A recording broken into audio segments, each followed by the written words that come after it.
नमस्कार, मैं हूं आपके साथ रीटा और आप देख रहे हैं नेटरिक पंजाब।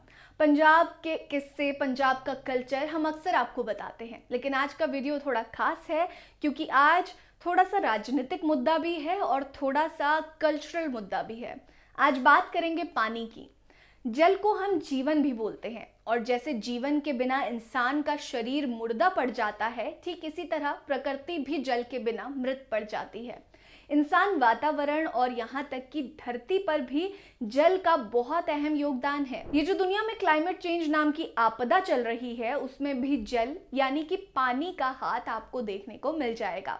दूसरी तरफ कई देशों और राज्यों के बीच भी पानी एक बहुत बड़ी समस्या बनते जा रहा है। आने वाले समय में अगर हमने पानी को सोच समझकर नहीं खर्च किया तो ये जल इंसानों के बीच भी दुश्मनी का कारण बन जाएगा। फिलहाल बात करते हैं हम इस पानी के कारण दो राज्यों के बीच लड़ाई के बारे में, पंजाब और हरियाणा की।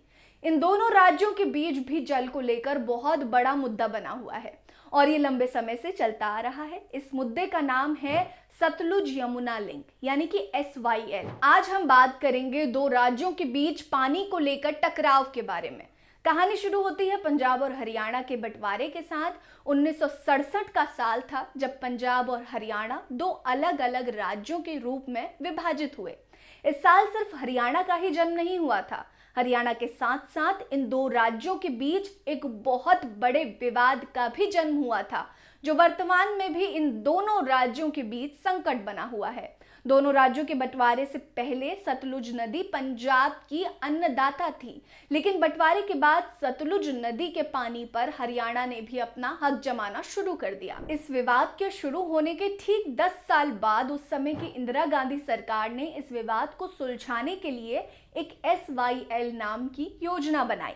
इस योजना के तहत दोनों राज्यों के बीच विवाद को सुलझाने के लिए और हरियाणा तक सतलुज का पानी पहुंचाने के लिए सतलुज को यमुना से जोड़ने का प्लान बनाया गया। सतलुज और यमुना नदी को कनेक्ट करने के लिए एक नहर यानी कि कैनाल बनाने का प्लान बनाया गया और दोनों राज्यों की सरकार ने आपसी सहमति से इस बात की अनुमति भी दे दी। इसके बाद एक तरफ सतलुज नदी, जहां हरियाणा के किसानों के लिए जीवन रेखा बन गई, वहीं दूसरी तरफ पंजाब को घटते जल स्तर की समस्या सताने लगी। यहां से फिर शुरू होता है इस समस्या पे राजनीति का गंदा खेल। इस पानी की समस्या पे राजनीति की चिंगारी से आग तब लगी जब 2004 में पंजाब सरकार ने विधानसभा में एक बिल पास कर SYL मुद्दे पर पानी की समस्या को लेकर दोनों राज्यों के बीच हुए समझौते को समाप्त कर दिया, जिसके बाद से पंजाब और हरियाणा के मुख्यमंत्री विवादास्पद सतलुज यमुना लिंक यानी कि SYL नहर को लेकर किसी समझौते पर आज तक नहीं पहुंच पाए। दोनों राज्यों की जनता और सरकार पानी को लेकर आपस में भिड़ने लगे, जिसे देखते हुए केंद्र सरकार ने पंजाब सरकार के निर्णय के खिलाफ देश के उच्च न्यायालय यानी कि सुप्रीम कोर्ट का दरवाजा खटखटाया, जिसके बाद से आज के दिन तक दोनों राज्यों के बीच ये मुद्दा सतलुज के बीच मझधार में फंसा हुआ है। इन दोनों राज्यों के बीच इस विवाद को लगभग 42 साल पूरे हो चुके हैं, पर अभी तक सतलुज यमुना के बीच के नहर का काम अधूरा ही है।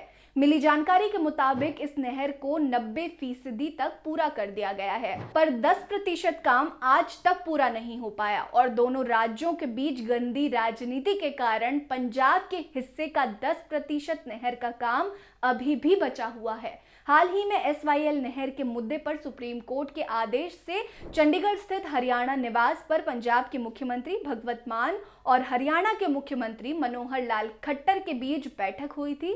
दुर्भाग्यपूर्ण आज तक दोनों राज्यों के सरकार के बीच इस जल की समस्या पर कोई भी सहमति नहीं बन पाई है। ऐसे में एक तरफ जहां राजनीतिक पार्टियां इस समस्या को लेकर अपनी चुनावी रोटी सेकने में लगी हैं, वहीं दूसरी तरफ दोनों राज्यों की जनता इस पानी की समस्या को लेकर आपस में जल रही हैं। अब देखना दिलचस्प होगा कि क्या देश का सर्वोच्च न्यायालय, केंद्र सरकार और दो राज्यों यानी कि पंजाब और हरियाणा की सरकार मिलकर इस समस्या को हल कर पाएगी या फिर सरकार दो राज्यों के बीच इस मुद्दे पर अपनी चुनावी रोटियां सेकती रहेंगी और जनता आपस में पिसती रहेगी। बने रहिए हमारे साथ। नमस्कार।